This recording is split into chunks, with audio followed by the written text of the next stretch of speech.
Breaking news from around your world on this Tuesday, July 23rd, 2019. I'm Larry Rice. Britain's governing Conservative Party announced Tuesday that Boris Johnson, a former London mayor and foreign secretary, has been selected to serve as the country's new prime minister, replacing Theresa May after her failure to win approval from lawmakers for her deal on Britain's exit from the European Union. Johnson beat out Foreign Secretary Jeremy Hunt. Johnson has promised to renegotiate the Brexit deal, although the EU has said that won't happen. Johnson has vowed to lead the UK out of the trading bloc by the end of October, come what may. Hunt also promised to leave the EU with or without a deal. Several Conservative ministers have already said they will resign to fight a no-deal Brexit, which economists warn could tip the country into recession.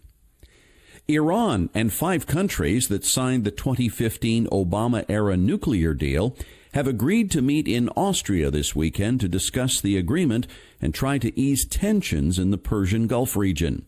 The European Union announced the meeting Tuesday among signers of the Joint Comprehensive Plan of Action: Iran, Britain, China, France, Germany, and Russia. The United States, a major player in the agreement, will not attend. The EU said the meeting will be held in Vienna Sunday.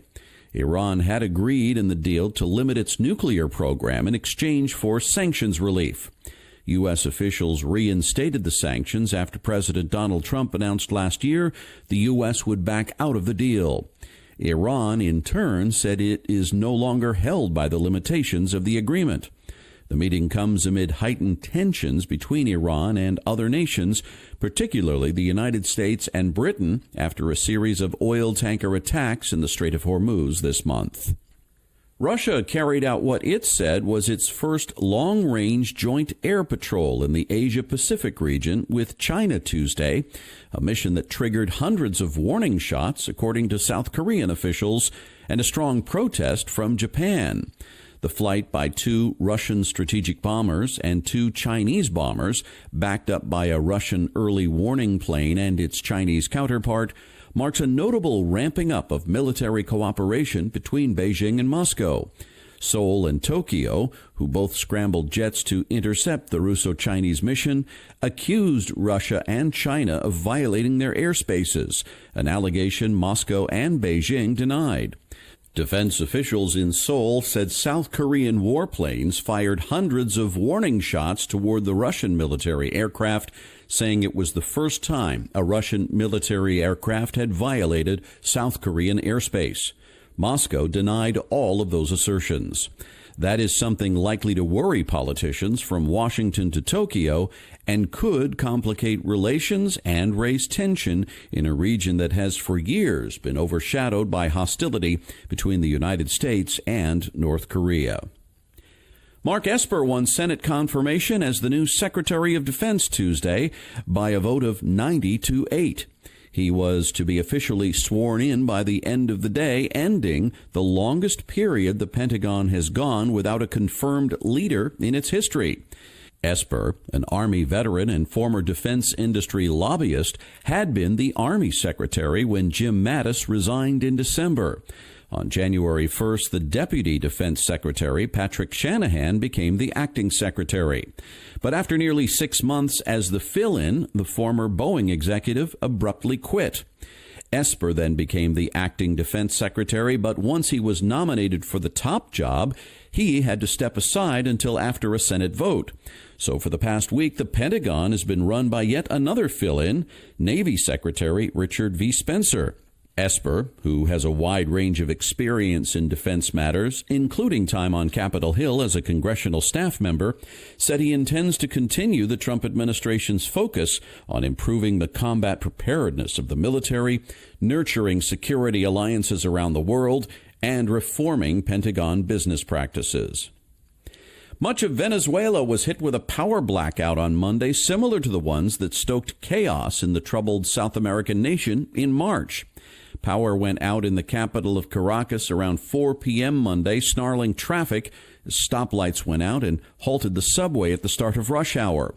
Social media reports indicated that 19 of the country's 24 states were affected, and most of Venezuela lost internet connections. The country's embattled socialist president, Nicolas Maduro, blamed the earlier blackouts on an electromagnetic attack he said was sponsored by the U.S. The Venezuelan government did not immediately offer an explanation for the latest outage.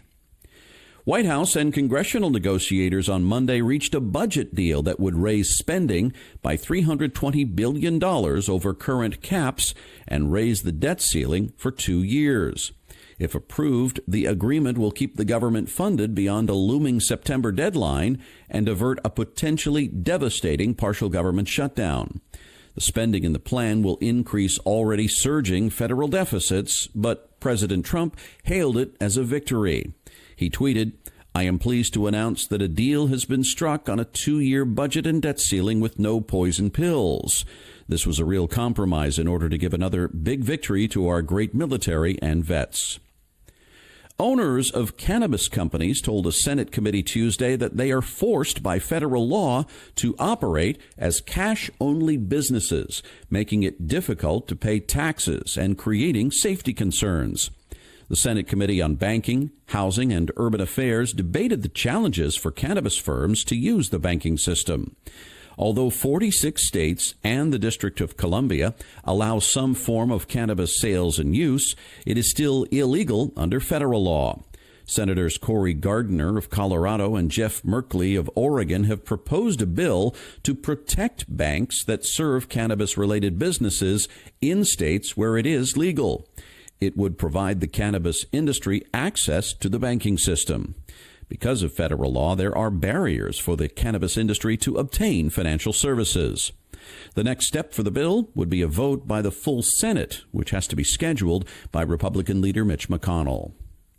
Former Chinese Premier Li Peng, reviled by rights activists and many in the Chinese capital as the butcher of Beijing for his role in the 1989 Tiananmen Square crackdown, has died. China's official Xinhua news agency said Li, who was 90, died Monday night in Beijing following unsuccessful treatment for an illness which it did not specify. 3 decades ago, his government authorized a bloody suppression of a student-led pro-democracy protest in the early hours of June 4th, 1989 in Beijing's Tiananmen Square. His death comes as China grapples with a widening political crisis in Hong Kong, where violent protests in the Chinese-controlled territory over an extradition bill have presented Beijing with the most serious popular challenge to its governance since the Tiananmen demonstrations. Li spent 2 decades at the pinnacle of power before retiring in 2002. While broadly disliked by the public, he oversaw China's reemergence from post-Tiananmen isolation to rising global diplomatic and economic clout. NASA pioneer and former Johnson Space Center director Christopher Kraft Jr. died Monday. He was 95. Chris Kraft was the architect behind Houston's control centers that launched countless space missions for decades. In 1961, he led the mission on which astronaut Alan Shepard became the first American in space, which inspired President John F. Kennedy to commit to reaching the moon by the end of the 1960s, a goal fulfilled with only 6 months left before the arrival of the 1970s. The techniques pioneered by Kraft were adopted by young flight directors who followed in his footsteps, including Gene, Failure is Not an Option Kranz, the urbane Glyn Lunny, and more, who helped land men on the moon 50 years ago on Apollo 11 and saved the Apollo 13 crew from the brink of disaster. NASA Administrator Jim Bridenstine issued a statement saying, Chris was one of the core team members that helped our nation put humans in space and on the moon, and his legacy is immeasurable. He retired from NASA in 1982, but remained active as a consultant and NASA advisor. Mission Control at the Johnson Space Center was renamed in Kraft's honor in 2011. And that's your update for this Tuesday, July 23rd, 2019. I'm Larry Rice. Thanks so much for listening, and I hope you have a wonderful day.